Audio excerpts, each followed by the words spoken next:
the whole concept of raising capital. To write the book, I went from wanting to write a book to committing to writing a book, right? I kind of said the same thing, but I also said something totally different, right? The person that commits to writing the book will actually write the book. And so just by changing your words, you change how you show up in a situation. So getting into the raising capital reframe.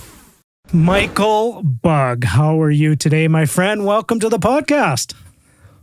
Thanks, Russell. I'm doing fantastic. Great to be here. Well, it's Mike. It's like I made the joke yesterday when we had a quick conversation that, now that you're a best-selling author and now that you have a book and you got the smoking jacket and the pipe and the glass of Cavassier there, you're like in a new echelon. Are you going to remember all us little people when you now that you're a famous author?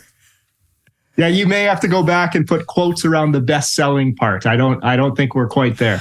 Well, interesting to note, and I don't know if your publisher or your self-publishing team told you, in Canada to get best-selling author status is not that difficult. I think it's 5,000 books, to be honest.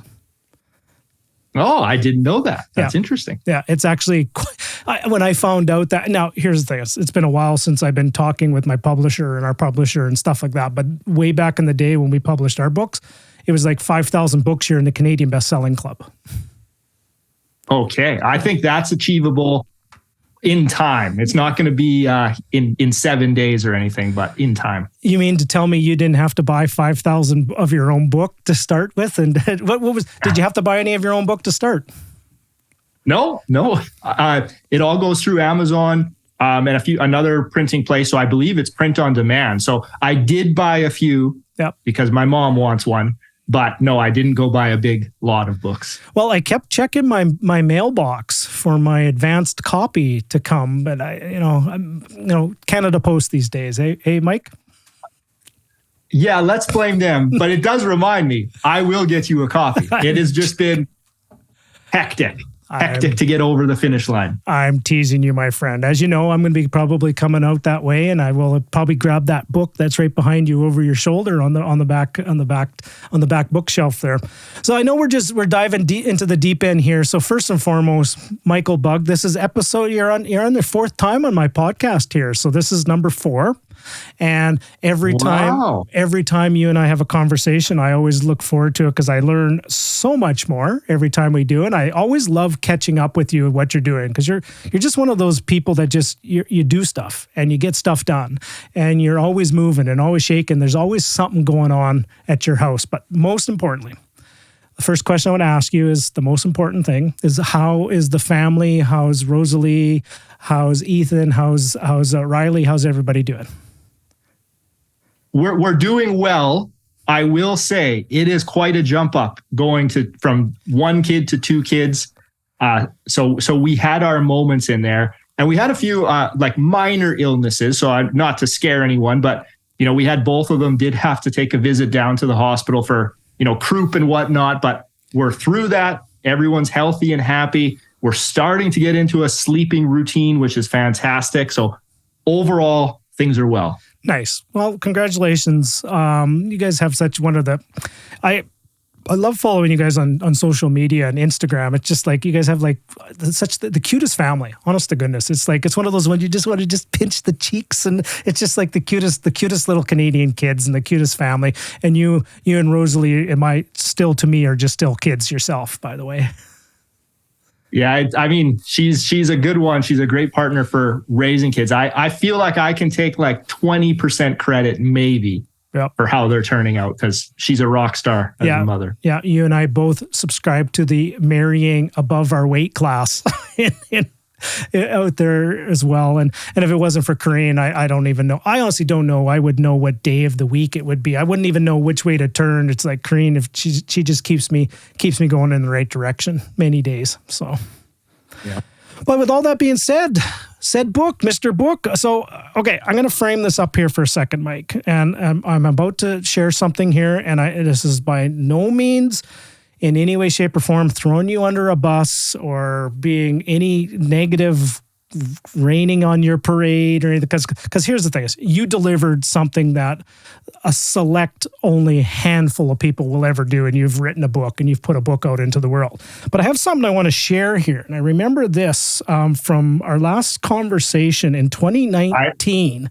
Do you know where I'm going? I know what's coming. Well, hang on a sec. I got to get ready with the facepalm here. So hang on a sec here. I just play it. I shortened it down to 20 seconds, but let's listen to this. When is the book going to be finished? And when can we put in our calendars to sit there and say, Michael Bugg, what's the book, where it is, and when can I buy it? So I don't have an exact date. For sure, 2021, fall 2021 seems reasonable. I would like October. Let's go October. October, okay. Okay, so hang on, Mike. October 2021. On camera of saying that. And hang on, let me just go back here for a second. Are you wearing the same shirt that you were? No, that was the first thing I looked for. I was like, oh no, but slightly different color. But all my shirts basically look the same. That's one of my little hacks, but slightly different. Nice. Well, congrats. So I'm just putting that out there and hit Mike. I'm as you know, I'm not. There's no shade and there's no throwing anybody under the bus. It's all fun because, honest to goodness, congratulations, my friend. And there it is on Amazon. It's true, right? Your book is out there. Talk to me about it. So, what was the process about writing your first book, my friend? Well, it was difficult. I knew as soon as you started smiling, I knew what you were going to pull up. I forgot that it was 2021. So I blew that deadline out of the water. So that's a bit embarrassing. But honestly, and I've reflected on this a lot because it just took longer than it should have. I've always wanted to write a book, like from as long as I can remember. And I know you've been to my place. This whole wall is a whiteboard. That's where I put my big ticket things, and I have write a book on there. And I remember when COVID hit and, you know, when the whole world shut down, and I remember my calendar just emptying, right? All the coffee meetings disappear. Everyone's just huddled up. And I remember looking over and being like, if not now, then when? Like, I have all this free time. So I thought, and I was like, let's go. And that was the moment I just committed to writing the book. So dove in, started writing. It took way longer than I thought. I would pick it up, put it down. To be completely honest, it wasn't my number one priority by any stretch, you know, and that's why it took so long. But feels very good to finally have delivered that. The number one thing is when I look back, you know, and unfortunately, the day comes where I can see the end. I don't want to regret having not done it, right? So I am really proud that, yes, it is official. It's done. Never have to worry about that again. Nice. Well, first of all, congratulations. And you know, I'm gonna. Do I even have? I don't even know if I have some. Hang on here. I got the wrong sound effect here. I need to have. There we go. Take a bow. Woo. So congratulations once again. Now I know we'll dive into it a little bit here, but I would by and large say that the majority of my audience is, the majority of my audience are real estate investors, entrepreneurs, content creators, business people like that. Your book probably isn't relevant to them, but I think what is relevant to them is the process, is the discipline, is the what it's going to turn into as kind of maybe like a business opportunity and what you're doing with it. But before we do dive into that line of questioning and conversation, tell us about the book. What is it all about? Yeah, so the title is You're Gonna Get Peed On, right? And it's how veterinarians can keep their dream job from becoming a nightmare while working less and earning more. And I set the book up. If you were a veterinarian and you're going through your career, there's all sorts of struggles that you're going to face that have nothing to do with medicine and surgery. And the book is laid out roughly in the order that you're going to experience them, right? So you come out perfectionism, imposter syndrome, decision fatigue, empathy fatigue, questioning your identity, resilience. So the first 2/3 of the book really speaks to veterinarians, in the trenches of veterinary medicine and all of those skills outside of what you're taught in university. The last third of the book is where I start to introduce, investing, personal finance, a lot of things that I'm really passionate about. I keep it at a really basic level, the whole goal there is to start to sort of change the context of veterinarians, and how they view personal finance and how they view their investing. Nice. Well, and just for if this is the first time Dr. Michael Bugg has been introduced to you on my episode, you're a retired, or are you still you're not practicing, but are you still a member of the Veterinarian Society? Is that the right? Yes, is that the right terminology even that I used? Yes, I'm still licensed. I'm not practicing. I've moved my license to just a social license, but I could go back to practicing, by doing a little bit of continuing education. Right. So, and refresh my memory, because I'm getting old here and long in the tooth. When was the stethoscope officially hung up on the wall? Well, I think it was July 17th, 2018, and it was a Tuesday.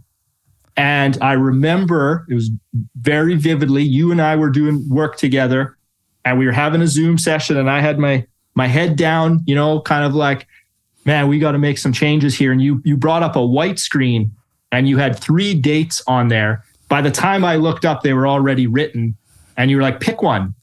And I was like, what are you talking about? Pick one. And you're like, just pick one of the dates. And I don't remember what the date was, but it was like, that was the day that I had to have my resignation letter handed in.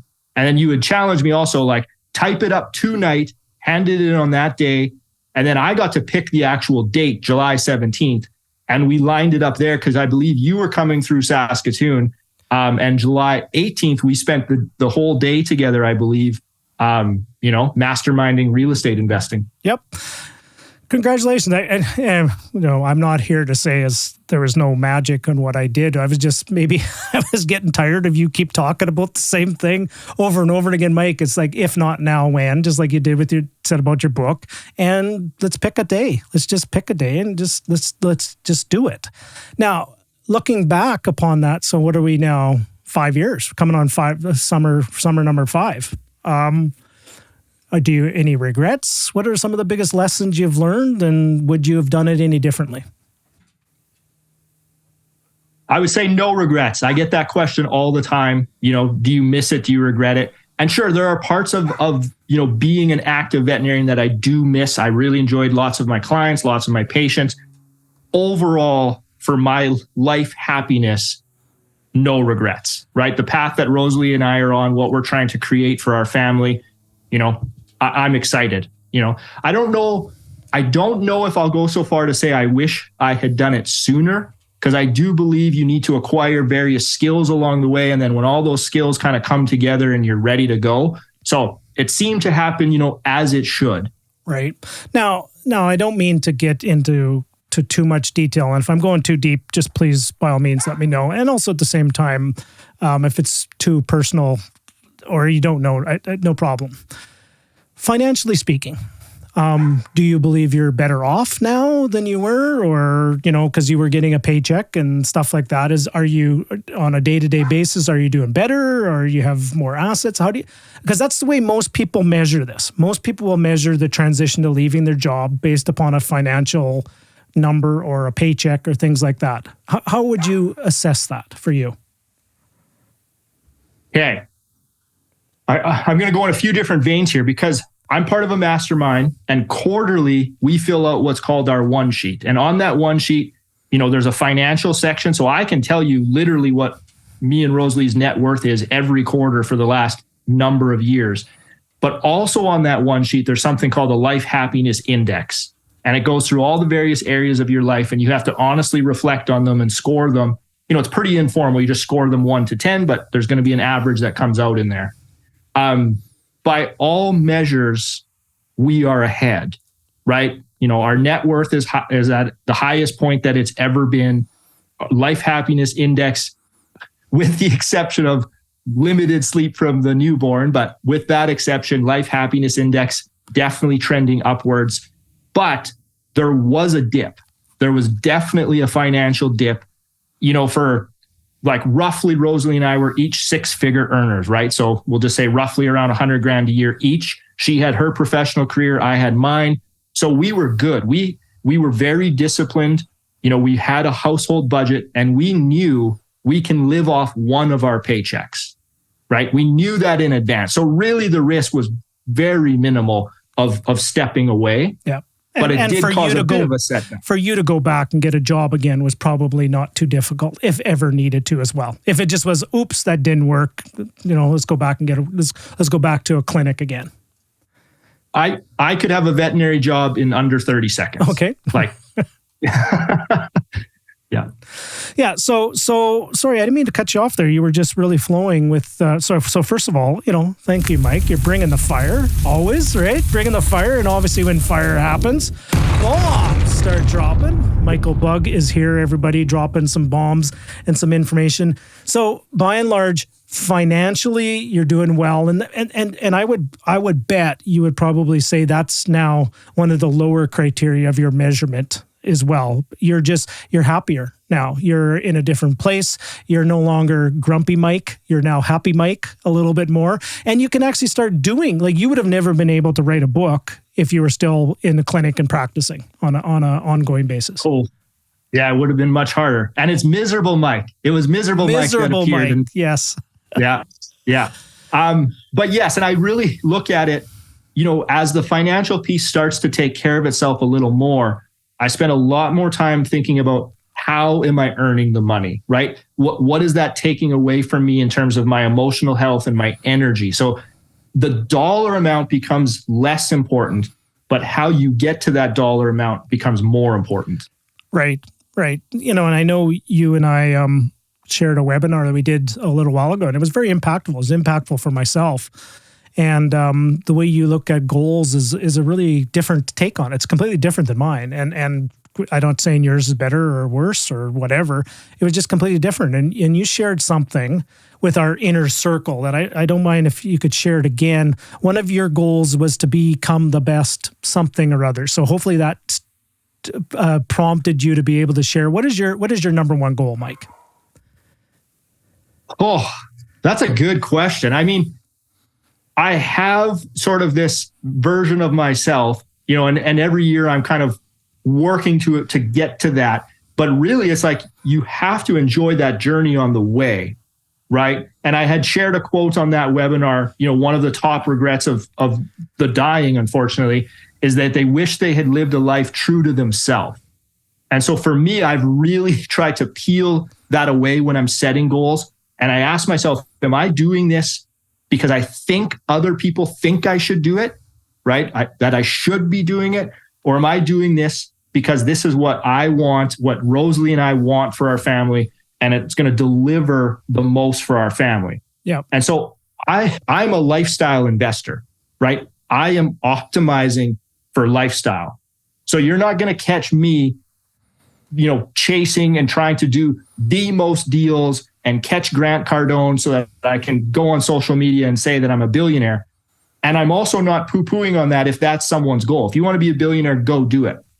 I'm optimizing for lifestyle freedom, right? So that when Riley gets home from daycare, I'm coloring with her. I'm taking her for a walk in a wagon. Those are my measures of success. Yeah, is how you are as a dad. And you shared a beautiful story on that webinar about when you were I think it was at the Saskatoon Inn, and you were, Riley almost crushed you on a day on the water slides. Maybe share that story with everybody if you remember that. Yeah. So this really ties into how I used to set goals and how I currently set goals.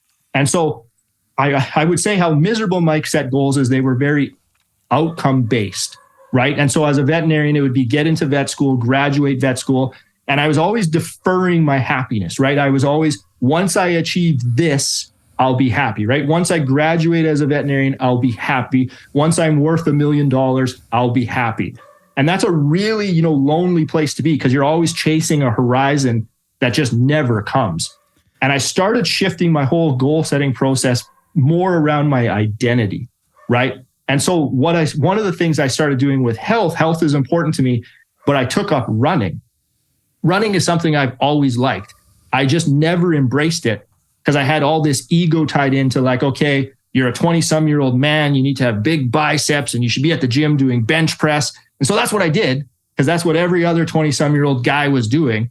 And I hid that part of myself, right? But once I stepped into it and I was like, no, it's okay to enjoy running and go for a run and have smaller biceps. And it was an Instagram post where it was just some guy. I have no idea who he is or what his name is, but he was out for a run with pushing his kids in a stroller.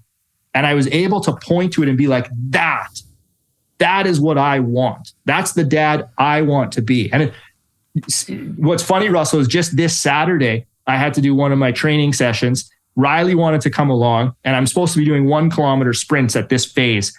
And I was like, sure, hop in the stroller. So we have a running stroller, and I'm pushing her. It's spring melt right now. So I'm pushing her through puddles. We're pushing through slush. It's flying around. We're just messy and wet. And I was like, this is amazing, right? Like, this is the goal, right? I'm not pursuing something that I'm never going to reach. It's the journey of getting there. So all of this is leading up to that day water sliding. And it's like, I would say I'm reasonably fit, right? Like, I'm in quite good shape. I train a lot, and Riley loves water sliding. So we go to the water slides. It's 3 or 4 stories to climb up, and we're going and we're going and we're going. And she's like tired. She's like, Daddy, carry me. Up we go, down we go. Daddy, carry me, up, down. And like 30, 40 times, to the point where like she has almost broken me. Like, I'm proud of my fitness level. And I'm like, I can't climb these stairs anymore, but I keep going. She finally wants to take a break. I'm like, yes, Dad needs a break too. We sit down, and this sweet old lady kind of comes up to us, and there's a viewing area off to the side where most of the parents are sitting, they're having a drink and whatnot. And this grandma comes up to me. I don't know her. And she said, I just wanted to come up and tell you, I've been watching you. You're a really great dad. And that was on January 1st, 2023. And I was like, heart like melted. And I was like, that just made my year, right? Because that is exactly what I'm optimizing for. Yeah. What a brilliant way, what a wonderful way of reframing your goals. So you go running to get into better shape, to be able to be a better dad. So you're there for your kids and you're not tired and all that kind of stuff. So the goal is not to run a marathon in under a certain period of time, even though you do have a benchmark that you want to do. But your ultimate goal is to you do the running to become a better dad. So you're just there when your kids need you. Yeah. And it even through the process of writing this book, I became a lot more in tune with language. Right. And that's just natural. The editors come back and you're literally reading your book line by line. And they're like, do you want that word there or this word? And you're like, I've never thought of it this way before. But the words that you say matter. And so my goal setting has even changed where now I insert the word standards a lot. And it's like, I want that to be my standard. Yep. Right. That I'm the dad that's there for my kids. That doesn't mean I don't mess up sometimes. Right. Everyone has days and whatever. But overall, that's my standard. Yeah. And that's awesome. And I would imagine at the same time, that's how what you apply to your real estate and your investments is that we're looking to buy investable assets to pay us the cash flow so that we can be there for our kids and create the lifestyle for our kids and going forward. Now, are you going to be one of those parents that you're going to hand everything down to the kids when they get of age, Mike? Or are you going to make them have to work for it too? Like what's the plan there, my brother? I suspect, Rosalie and I haven't hashed this out completely, but I suspect we're going to make them work for it. Rosalie has some incredible stories of her upbringing, like the chore checklist. And she was even more driven than me. She would actually buy the chores from her sisters, right, for half price. And so I think there will be a healthy dose of you need to go out there and earn this, Riley and Ethan. Yeah, and I know the kids are young and early in the process, but it's hard. It's hard to do sometimes to see them struggle and be challenged when you love them so much, and you want to just help them and just move forward. And just as an FYI, Mike, just for your reference, as you can probably hear in the background, Scooby says hi, just as an FYI. So he's barking away. Always good to hear Scooby. Yeah, Scooby's getting old, though. Scooby is starting to slow down. He doesn't want to go on his walks as much anymore. He wants to go outside the door and go about 6 houses down each way and sniff everything, but he doesn't want to go any further. So they get old. They get older, my friend. They get older. All right, so here's where I was going with this. So and you said something to me a while ago that your time metric, your return on time is actually one of your biggest metrics for if you're going to invest in something or not. Is that, maybe talk on that a little bit for me. Yeah, I would say, early in my real estate investing career, it was much more about the dollars, right? If there was profit to be had, chasing down a deal, I would kind of pursue that because that was my number one thing. Now I'm getting very, very intentional, very dialed in on these are the specific types of projects that I will look at and consider, right? Because I know I have the teams, I have the systems, we can execute on them, and I can drop those in, and my return on time is very high, right? They still have to make sense from a business case, like they still have to be profitable, obviously, right? But I'm really looking for that sweet spot where we can get a great return on investment and a great return on time, which means you say no to a lot more. Right. That's awesome. I love the way you look at that. Now, with that framework in mind, if you were looking at a return on time, why the heck would you want to write a book? Well, there are some things that fall outside of, the book is not a spreadsheet. The book is not an investment, right? I've always wanted to write a book. So you're either going to do it or you're not going to do it, right? And I couldn't accept not doing it. So there is no rationale from the amount of time spent and the amount of money I spent. This book will not be profitable. I mean, barring wildly exceeding expectations on sales, this was not a let's make money endeavor, right? This was a passion project. Let's do it. Let's see if you can do it and actually deliver, right? Sometimes it's just one of those things of just, you did it just to prove that you can do it. And it was just something that was on your list. And either I let it go or I lean in and get it done. And obviously you got it done. So why don't you talk about the book writing process for you? I know you kind of shared a little bit of kind of the idea and you have a wonderful story that it's kind of built around. And maybe you can share that story, kind of like the central story to the origin of the book, if you will. And then we'll talk a little bit about your writing process. Maybe share that with people. Yeah. I'm assuming you're meaning the cover, like the title. Yes. The You're Gonna Get Peed On. Yeah. I mean, the You're Gonna Get Peed On came about quite literally. And so I had been having a lot of conversations with veterinarians, and I knew my story wasn't unique, right? I had all of these different blogs that I had written and different challenges. And every time I spoke with someone, they would share, wow, I'm feeling the exact same way. And I remember it was one day in the veterinary clinic. I love cats. This tomcat comes in, and tomcats can sometimes play pretty coy. So he's playing really coy, really docile. But I know, because I've worked with enough tomcats, I was like, we can't trust this guy. At any second, he's going to spring to life and he is going to be like a ninja killer. And sure enough, that's what he does. He springs to life. I mean, he's biting, he's scratching, he goes flying through the air. One of the technicians kind of catches him midair and swings around. And as he swings around, he decides this is a great time to pee. I'm standing there with a syringe and he gets me just all down the face, like cat pee down my face, in my mouth. And I was just, this is in miserable Mike time, Russell, right? So we have to remember the frame that I'm receiving this stream of cat pee is miserable Mike hit in the face, in the mouth. And that was the moment when I'm like, I'm just done, right? Like I am truly done. I am going to be making some tough decisions in my life and we will be pivoting. And that was the inspiration, obviously, of the title, of the cover. I tried to replicate a cat that, was very disheveled, but the cat on the cover was very friendly. Right.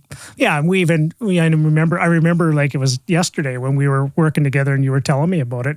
We even gave the cat a name, Diablo, and stuff like that. Yeah. But here's the thing, gang, that I'm encouraging each and every one of you. How many of you have had, are looking for those cat pee moments in order to make a decision? And a lot of times it happens if there's a death or there's a scare of health or there's something blows up and you have your back's up against a wall and there's desperation mode on things like that. Many people, sometimes you have to have some inspiration. Maybe you don't need a cat peeing on you moment, but at the same time, that cat, I would imagine, arguably speaking to you, that cat pee moment was one of the best things that ever happened to you. Yeah, absolutely. It's the classic reframe of, things happen for you, not to you. Obviously, at the end of that day, I went home, I was kind of pissed off, and I was like, that sucked. But with the benefit of hindsight, once you calm down, it's like, that was a great experience. And there's a paradox that exists out there, when things are, not super good, but they're not devastatingly bad, right? But they're just in that middle zone where it doesn't cause you to take any action. That's the worst place you can be, right? Paradoxically, it would be much better if things were far worse for you temporarily. Yeah. Because it would make you take action and you will end up in a better spot. Yeah. But a lot of people get stuck in that zone, right? Where it's like, it's not good, but it's not really bad. It's just sort of like, it's uncomfortable, but I can just keep toughing it out for a while. Yeah. Yeah. And I had a coach of mine that once said you can make anything work as long as you work it. Right. But at the same time, is this what you should be doing, right? At the same time, are you doing your calling, your purpose? And sometimes you just need those cat pee moments to be the straw that broke the camel's back, and then just changes things forever. It changed your trajectory. It changed the trajectory of your relationship. It changed the trajectory of how your kids are going to know you, Mike. Like, really think about that. And it also changed the trajectory of every one of these young veterinarians coming into it that maybe reads this book, and you're paying it forward to an entire new generation of veterinarians coming on. And it's crazy. That's crazy to think about that one moment, how that rippled out and impacted thousands, if not tens of thousands of people's lives. Yeah. That gets me fired up. I mean, when we look at intentions of writing the book, I'm not going to lie. Number one was for myself, like prove I can do it. Number two is the impact, right? I'm really excited to see, as this book ages a year, 2 years, 5 years, 10 years, just what kind of impact it can have on veterinary students and new grads. Because I believe in it. I really do. Like I poured a lot into it. No, I look forward to seeing a lot of the reviews, and I look forward to hearing a lot of things that will come out of this as well. You and your business partner, Jonathan, during this time as well, when you left, you guys started a podcast as well, too. Tell me a little bit about that. Yeah. So the podcast is called the Veterinary Project Podcast. Really, I mean, Jonathan and I are kind of very aligned, business-oriented, entrepreneur-oriented, and the podcast is aimed for veterinarians in the veterinary industry. And we talk about everything that isn't medicine and surgery. So it really ties in with the book well, right? We have entrepreneurial guests on. We talk about all the challenges you face in the veterinary clinic. We talk about investing. I do real estate investing talks. Our whole purpose is to positively impact the veterinary community. And we're really trying to inspire veterinarians to live intentional lives. Right? Because I know what it feels like to get stuck on autopilot, where you're maybe unconsciously living the same day over and over. And, people will describe that as being stuck on the hamster wheel. But it's like you have the power to change that, right? Like it is one decision away, one committed decision away from picking yourself up off that hamster wheel and going in a new direction. Yep. And I'm just going to put a pin in this for myself, just to remind me that we are going to talk real estate and real estate investing, because you're one of the more active real estate investors I know out there. And you always got something on the go. You're analyzing properties, you're buying properties, you're doing this. And we're also going to kind of tie this all together on the podcast, the book, investing in real estate, investing in stocks, and there is a purpose to all of this as well. But I did start the line of question is your process for writing the book. How did you go about doing this? Did you just sit down one day and just pull out the old keyboard and just start going? Did you have a ghostwriter? How did you do your process? Yes. So I'll give you how I did it, and I'll chime in with ways that I should have done it different because I learned a lot. So when I started it, it's funny. Apparently, most authors write the book first and then the title comes out of it. I was the opposite. I had the title, right? I had the core story. I had the core feeling, the core intention. I just needed the book to fall in line behind that. So the first thing I did is I had a variety of blog posts over the years that I knew pieces of would work. So I just outlined like, what are the big concepts that I want to hit on the book, right? And that's where I basically laid out the chapters. A lot of them stayed the same. Some of them totally disappeared. New ones got added in. So it wasn't permanently fixed, but that was the rough framework, right? Then I dropped those blog posts in wherever they fit. Then I started filling in mostly with stories, right? Stories to tie this all together. Eventually what I did do is I started working with Julie Broad. So your audience may remember her from her days in the real estate space. I believe she was revenue and she was a real estate coach once upon a time. But she pivoted because she really loves books, and she has a company called Book Launchers. And so I reached out to her and I actually joined Book Launchers. And so basically what they do is they grab you and hold your hand and say, come with me, we'll walk you through everything. So with that, they help you finish your writing. Once you have a final copy, there's all sorts of edits that happen, like content 1, 2, 3, proofreading 1, 2, 3, cover design. They took care. I had to get like the ISBN numbers, but they took care of, okay, it's on Amazon, it's on Barnes and Noble, it's everywhere, right? So they took care of a lot of back end stuff, which I'm really grateful for because it would have taken me even longer. And I will say, just because I really believe in full transparency, I did have a ghostwriter come in. Roughly, I'll say I had the book, 75 or 80%, but there was still just missing pieces. And I had just looked at it so many times that it was like, we need a new set of eyes on this thing. And so with the ghostwriter, what we did is we would jump on Zoom for roughly an hour. They would have read the chapter in advance and they would just ask me questions, right? Like, what were you trying to say in this chapter? Do you have a story that could fill in these two things? And they just took all sorts of notes and they just sort of polished the chapter, to get it to that 100% portion. So I did use a ghostwriter, for those final few yards. Wow. Here's the thing, gang, for any of you that if you are wanting to do a book, maybe with the exception of, J.K. Rowling or Stephen King or David Goggins or, somebody who gets to go on the Joe Rogan podcast and promote their book. It's a passion project. It's a lot of work. It's like the analogy I use is it's like downhill skiing in Saskatchewan. It's a long climb for a short slide. All right. So you better be loving the process because it ain't a money-making venture unless you have a business built around the back end of the book to generate some leads from it. Then you have people to put into, in opportunities or other entrepreneurial ventures or different, maybe an investable program or, just different things like that. So you need to have a built out business strategy. If you want to look at it as an entrepreneur would look at it. So do you have kind of a business strategy around the book, or is it just something you just wanted to just put out as a legacy, my friend? Yeah, I mean, there is definitely a piece of business strategy to this. So you'll remember this goes all the way back. I don't even remember the year working with you. And we had talked about the book Blue Ocean Strategy.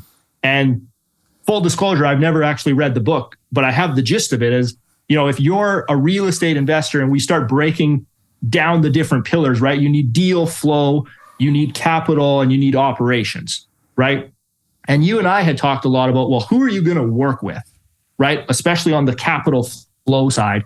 And for me, it was a natural fit. Well, I'm going to work with veterinarians, right? I can speak to them. We have a lot of affinity. My story resonates. That's my blue ocean. Right. And so for people that don't know, red ocean, that's where all the sharks are, hunting and killing. So it's red with blood because everyone's competing in the same spot. Blue ocean is wide open.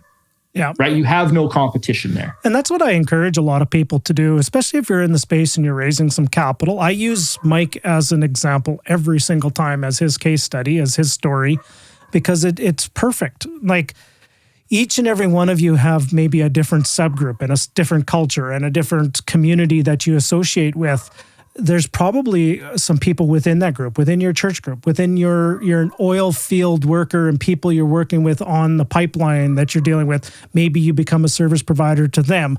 Maybe you're a farmer and you're at Agribition in Regina, and that's where you have your network with other people. It doesn't have to be other real estate investors. To be honest, you might actually be doing yourself a disservice by dealing with other real estate investors. Yeah. And I mean, there's value there to establish yourself, as an expert and gain some credibility. But I made a complete pivot. I know when I first started, putting out any amount of social media content, it was very much like how to be a real estate investor. Here's some expert advice.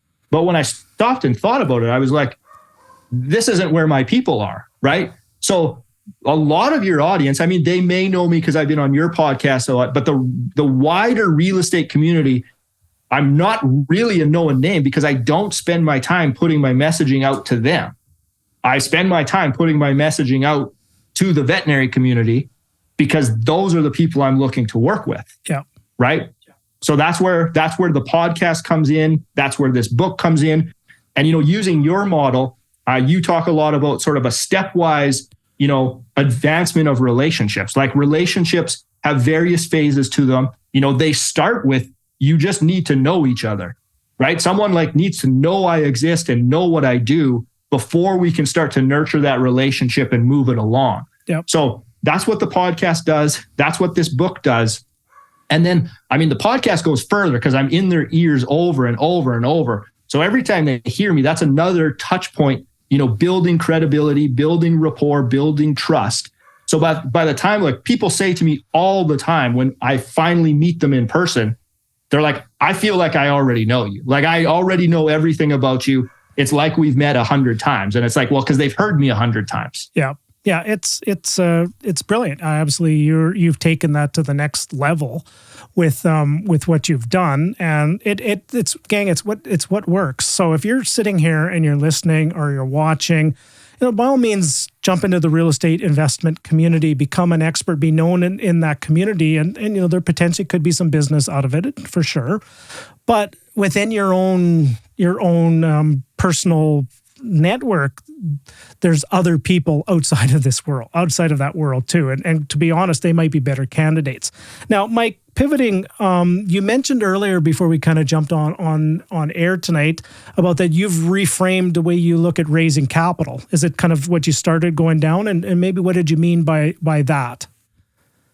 Yeah. And so this really became clear as I was writing the book. And the reason being, when I talked about language, right? Like the editor is asking you, read this sentence and tell me if you want that word in there. And I became hyper aware of the language I'm using and that other people put out. And so I started looking at the whole concept of raising capital, right? And the most sort of traditional, and looking at even the book, to write the book, I went from wanting to write a book to committing to writing a book. Right? I kind of said the same thing, but I also said something totally different, right? The person that commits to writing the book will actually write the book, right? And so just by changing your words, you change how you show up in a situation, okay? So getting into the raising capital reframe, the thing I see floated around the most is we're going to use OPM, right? I'm using other people's money to further my real estate investing career and endeavors. And so I literally broke this down word by word. Use, right? I don't like to be used, right? Do you like to be used, Russell? Not at all. No one likes to be used, right? And so as real estate investors, we're running around, I'm using OPM. You're telling everyone, I'm going to use you. Let me use you. And I'm like, the intention may not be there, right? I'm not saying everyone is running around maliciously, but it's just like, let's look at that. Do you want to be used? No. The next part, other people. It's like, well, who are other people, right? It's everyone that's not me. They don't even have a name. They're other people. And it's like, no, that's not how I work. I work with people that have names, right? They have names. I have relationships with them, right? So it's a complete reframe on the depth of the relationship you're going to have with that person, right? Money is the least egregious of those terms. All I'll really say on that is just honoring the fact that they have an amount of capital to deploy. They have worked hard for that, and it means a lot to them, right? So we're not just going to brush by it and be like, oh, they have $100,000, cool, right? So instead of using OPM, I'm working with named person that I have a very meaningful relationship with, and we are going to do our best to be great stewards of their capital. And so the reframe is, I don't raise capital, I return capital, right? And I know this is like subtle, but it's like anyone can raise capital, right? That just comes down to marketing and repetition, right? And I don't know how many examples we need in the real estate world as of late, right? We're just sort of saying that, and anyone can look up what they want to find. But if someone says to me and they start rattling off, I've raised 100 million, I've raised 200 million, the very next question needs to be, how much have you returned, right? Because that is what the people that you are working with, what's their primary concern? They don't care how much you've raised. They care, how much are you going to return to me, right? So that's where I started putting myself over on the other side of the table, right? So I hope that makes sense. And it's changed completely how I look at, quote unquote, raising capital. And I've changed the pillar in my real estate business, right? As we said before, acquisitions, returning capital, operations. Whoa, wee. Oh, Mike, my goodness, brother.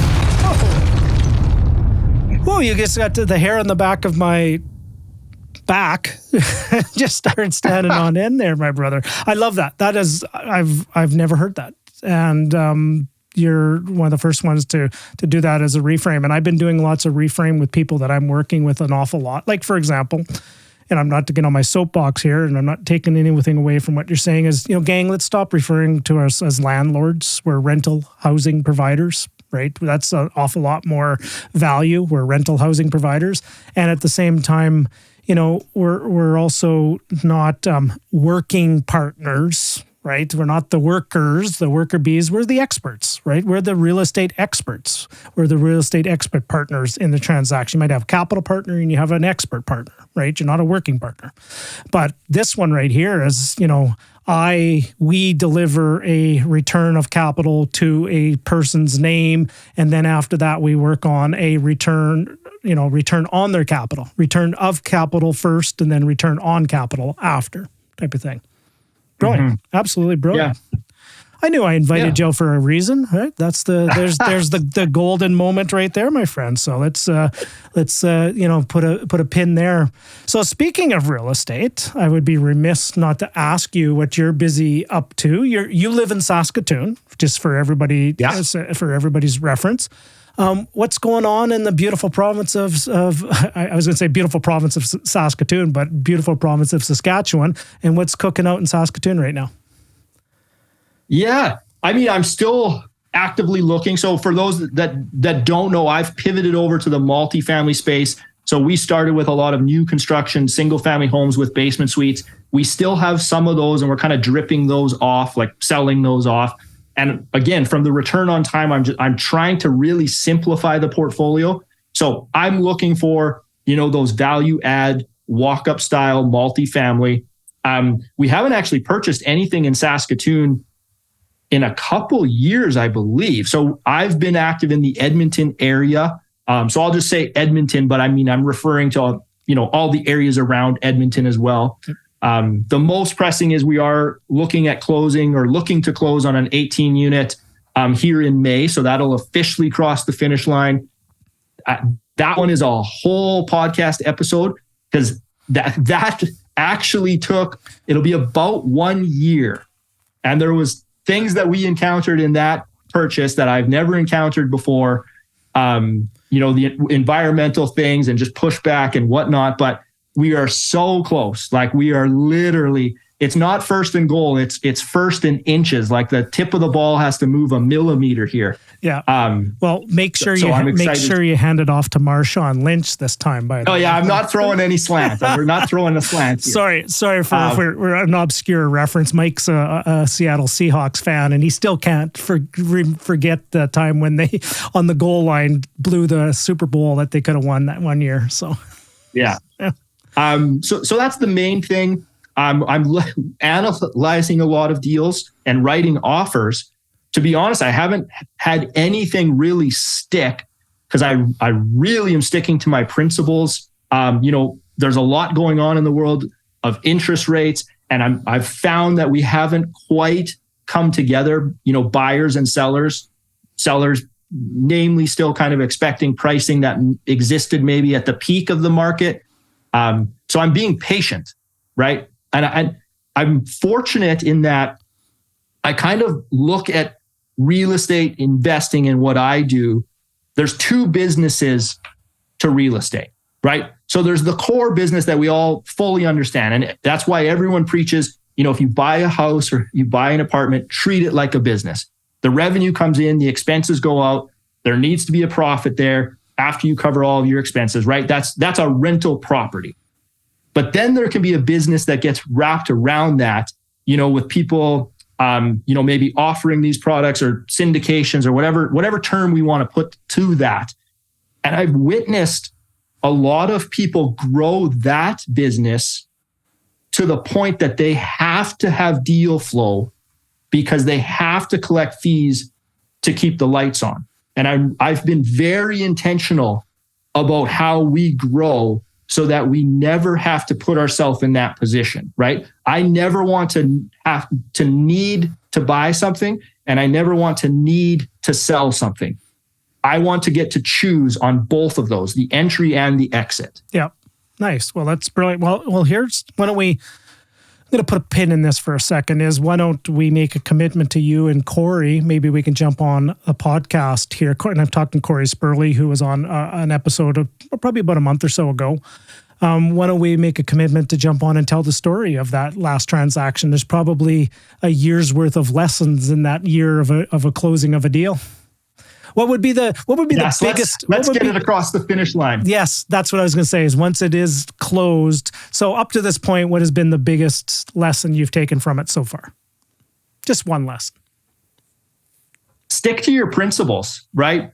Like I have a buy box. I have buying criteria, and there was points in this deal where we had to, the line wasn't drawn in the sand; it was drawn in the concrete, right? Where it was like, this is non-negotiable, right? And what I'm referring to, just for the real estate investors, is it required a phase 2, right? And there was a bunch of stuff that happened where we're trying to push forward, and it got to the point where Corey and I were like, this is non-negotiable. Like this, we're not asking, we're telling you, right? So stick to your principles, stick to your buying criteria.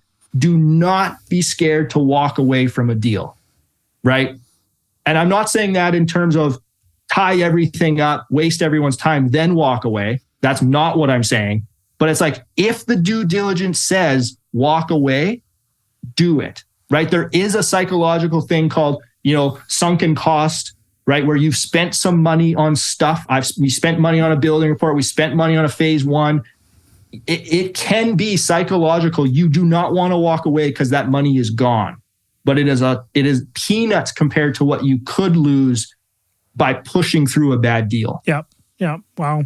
How are your Saskatoon multifamily assets performing? I know we've had a couple conversations. So gang, what I'll do in the show notes is unfortunately I don't have off the top of my head, but usually after every big transaction Mike does, we go on and we tell the story and we talk about some of the Saskatoon properties. And I do want to talk about Battleford as well, if you're still doing that kind of cash flow play as well. But how are your Saskatoon properties performing based upon rents, based upon the cash flow numbers? How are they doing? They're doing well. So the rough layout of Saskatoon is, we had a really challenging 5 years. So roughly 2015 down through 2020, and I thought we were just starting to come out of it late 2019/2020. COVID hits, causes a lot of uncertainty. but we are well and truly seeing rents on the uprise here for sure. We've raised rents on, across the board, single family, main floor, single family, basement suite, all of our multifamily units. I believe we're on our second or our third, roughly $100 increase, in a reasonably short period of time, right? Out here, we can do that after 1 year. We can do that every 6 months, right? And we have very little vacancy. So it's the portfolio is performing the best that it's ever has. I'm also very fortunate in that this portfolio existed in 2020 and 2021. So I am locked in on exceptional interest rates on these multifamily properties, right? So we haven't had the pressure of rising interest rates yet, right? Because we're still locked into long-term debt. Most of those are 5-year terms. In hindsight, I wish I went 10, but it is what it is. So rents are rising. We are definitely seeing those expenses right across the board. We have the new carbon tax. The carbon tax has elevated again here April 1st. Expenses are rising. So when people are running their metrics, for a long time on this multifamily walk-up, product, I would use roughly $5,000 per unit per year. If I'm doing napkin math on something, that's my revenue, my expense line, $5,000 per unit per year. I'm using I'm using 6 now, and I'm debating with myself whether it really should be 65, 100 to build in a buffer. Yeah. And you and I have talked about this a lot. Like that is the difference when you're going into an older multifamily product versus new construction, which our houses are. Yeah. Yeah. And the CapEx is there. Don't get me started on the whole thing about insurance and all that kind of stuff too. Insurance is just ridiculous at the same time. And we're not going to open a can of fish here of talking about carbon taxes and all those taxes that are coming out from Ottawa and all those kind of things. And I often call it also the inflation tax that Ottawa created as well, that we're all having to deal with and suck it up as well. So, but anyways, that's for another day. So by and large, Saskatoon's performing quite well for you, and you're doing well. How about Battleford? When I remember you had a conversation, you were moving out into the North Battleford area. So for people's perspective, it's further out of Saskatoon. It's a little smaller. It's still a city, but it's smaller.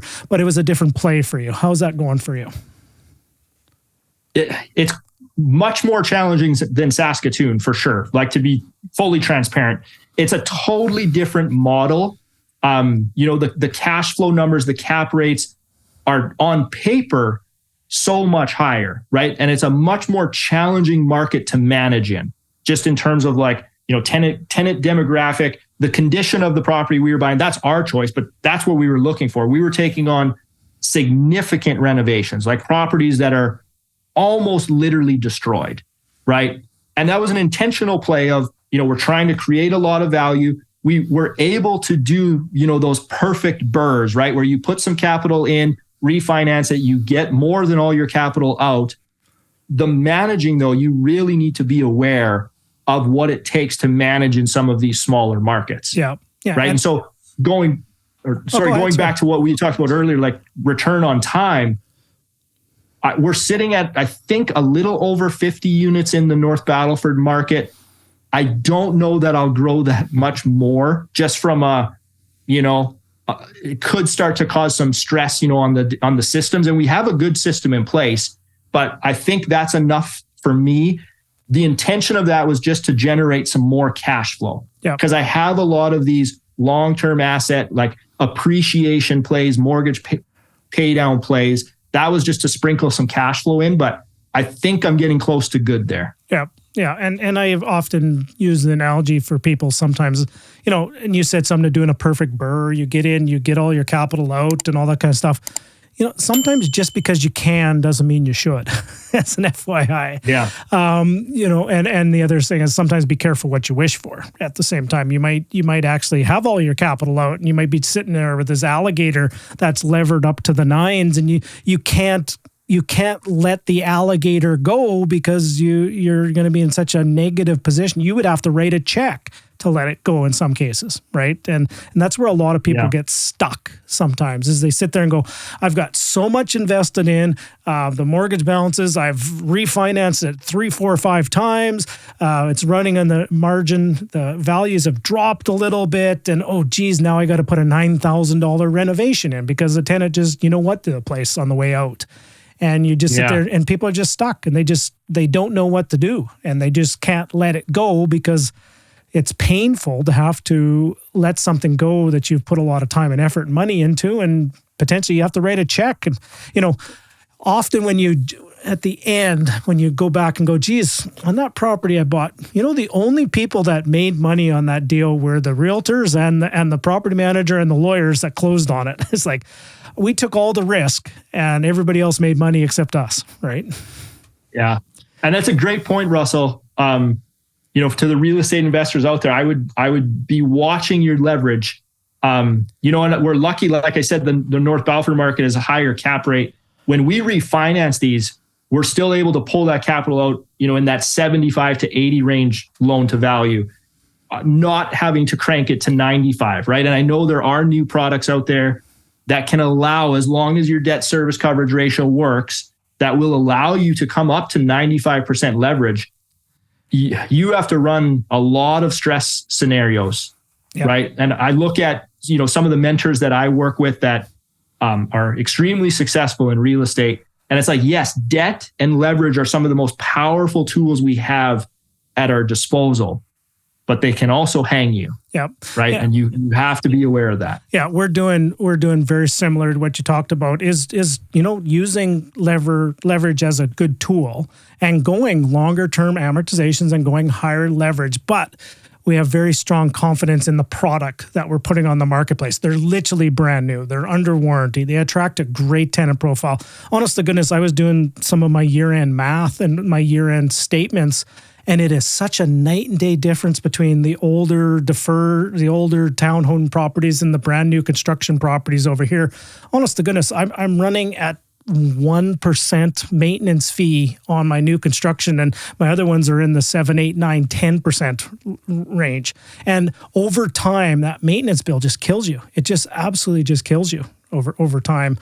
And that's what we're looking to do, is to go fairly highly leveraged, get into it for 7 to 10 years, add some value to the properties by adding more inventory, taking something from 1 to 6 or 7 or 8 units. And then down the road, and I'm going to talk big talk here for a second, but build out a portfolio, a whole bunch of this stuff, and then position it all and sell it off to a REIT down the road. So anyways, big talk for us. So, but that's the goal. That's the vision. That's the vision. It's an important point to, for real estate investors to realize there's a big difference between a pro forma and financial statements, right? Okay. There's massive difference. Things can look amazing on pro forma, horrible on financial statement, and vice versa. Yeah. Well, and that's what I have a good friend of both of ours who makes a joke, and he says it very friendly and nice sometimes to say, once you've bought the place, you can take that pro forma and run it through the paper shredder. He uses a little more graphic terms sometimes where you can flush it, right? After it's bought. But here's the thing is, some properties, if you design it properly up front and design it in advance, they can perform very, very well, like extremely well. Like some of the new construction properties we're doing right now, they're performing ahead of our expectations in many respects. Mm-hmm. Yeah, I know when the single family, when I was still working as a vet, that was a dream portfolio. I was still self-managing, but it is. You have A+ tenants, A+ properties. Life is good. Yeah. The challenge you just had was you built those at a peak of a marketplace. Well, for us, Saskatoon had ran up and then it went higher, came down, but we were still able to exit those product that we built in 2012. We sold, I think, 4 or 5 of them last year, and they were up like $100,000 or so. Like if we built them for $420, we sold them for $520-ish, but. Yeah, but think about that for a second, Mike. $100,000 over the past 9-10 years, in essence, right? give or take.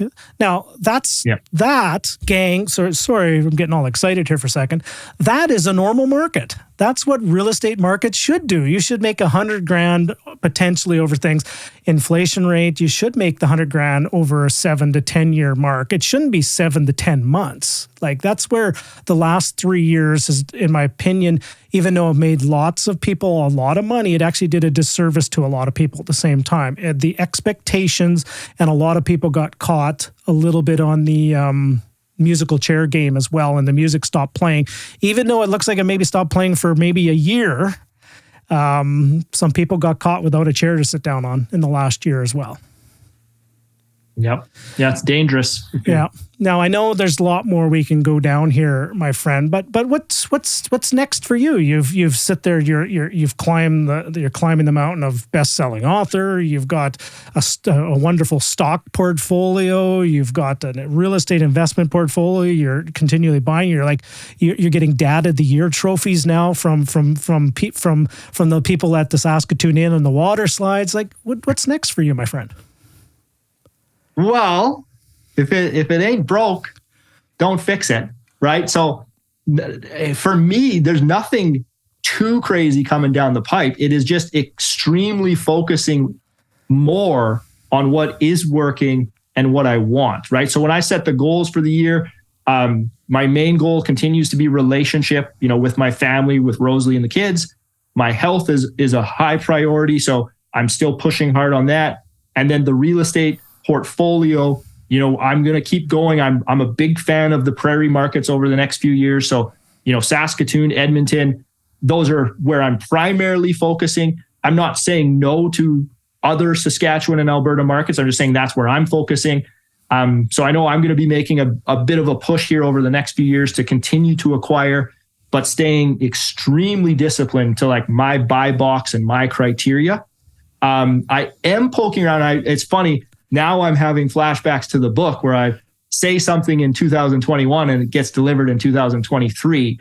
But I have an interest in, triple net commercial property and bringing, my veterinary connections together with my real estate knowledge and seeing, could I start to develop a location where a veterinary clinic goes in, but I own the real estate. Yeah. That's interesting to me, but honestly, I'm on step 1 or 2 of 10 on that. So, well, yeah. and here was, and don't get me wrong, I always feel like the reason why I loved working with you and still love working with you is because you're so coachable. Like you truly are. It's like you're one of the most accountable people I know. You're also one of the, even though with the book aside, I chuckled when you told me that date because I know how long it takes to do these things. I chuckled, but at the same time, I'm not going to tell you what you can and can't do, but you deliver.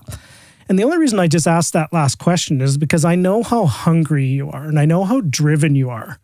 And I'm not saying I'm seeing this or hearing this. I just want to make sure you don't get complacent, right? Because and the reason why I say that is because I myself self-admitted over the last couple of years, I got a little bit complacent.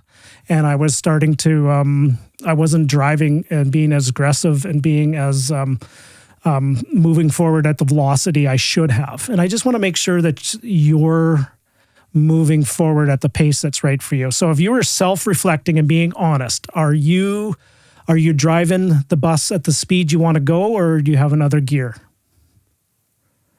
Oh, there's definitely another gear. There's definitely several more gears. Right. And I do a big vision goal setting typically at the end of the year and into the start of this year. And in 2023, I've implemented a few more systems, right? So you mentioned Corey earlier. Corey and I have a standing meeting, every Monday afternoon for a couple hours where we're just hammering listings, right? At this point in a real estate investing career, you can analyze a building, the napkin analysis quite quickly, right? So we can look through buildings, decide, okay, what are we offering on? So we made quite an intention that we're blocking our calendar strictly for these activities because these are the most important activities to move the businesses forward, right? Writing offers. You have to write offers, they have to get accepted, and you got to close on them. Yep. Now, and you do know that the reason I was not trying to put you on the spot in any way, shape, or form is just it comes from love. a love of you and your family and who you are. And mostly it comes from, I know your potential. I know, honest to goodness, what you can accomplish. And it frightens me to think about what Michael Bugg can accomplish at times when you really put your mind to it. And I just want to make sure you're going for it full on. And you can always call on me, Mike, if you ever need, that kick in the backside or that help or support in any way, shape, or form, because that's just the kind of guy I am. And that's because it comes from love. And I love you and your family. And I will do anything for you guys to help you guys fulfill upon what you're looking for. Well, thank you, Russell. I appreciate that. And I feel that, I know you're not just paying lip service. Yeah. Well, thank you. And somebody actually asked me just recently, he goes, well, why do you care so much, Russ? And I go, I don't know how to answer it.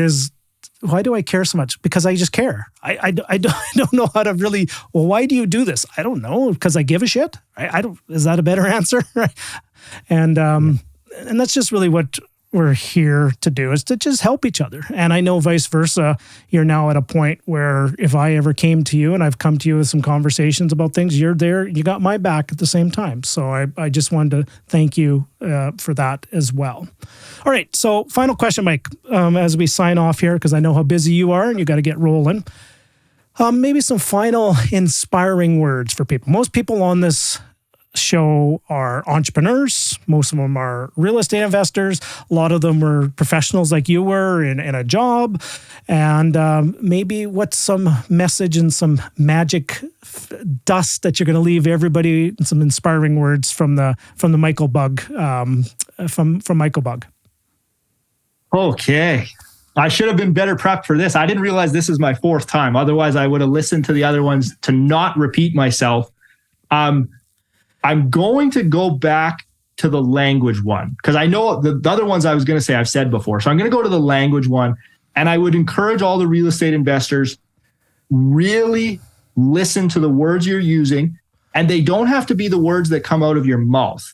There's a lot of dialogue that happens internally, that voice in your head, and you're telling yourself things. They may or may not be true, right? But if you hear them enough, you do start to believe them. So I would just encourage everyone, get a little more conscious of those words, of that dialogue that's happening inside your head, and start to reframe probably everything, right? If it's not serving you, you need to reframe it. So, we walked through how I reframed the raising of capital. It's just slight tweaks, right? It's slight tweaks to the words you say, to how you show up, but it does matter, right? It changes your posture. It changes how you show up. It changes your standard. So that'll be a new tip I can leave with your audience, is just give some thought to that. Look at the language you're using, look at the thoughts in your head, get conscious, reframe what's not serving you, find what's serving you, and then get going after it, right? You got a great sign behind you, shoot the puck, because you can't just sit in your office and think. That's important.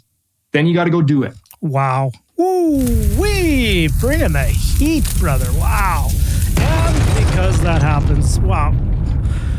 It's interesting you mentioned that, Mike. I was just having a conversation with my lovely wife this past weekend, and I just said, I just need to clean up my language to myself, because left to my own device, it gets dark. Sometimes it's really dark in here. Like it's some dark thoughts.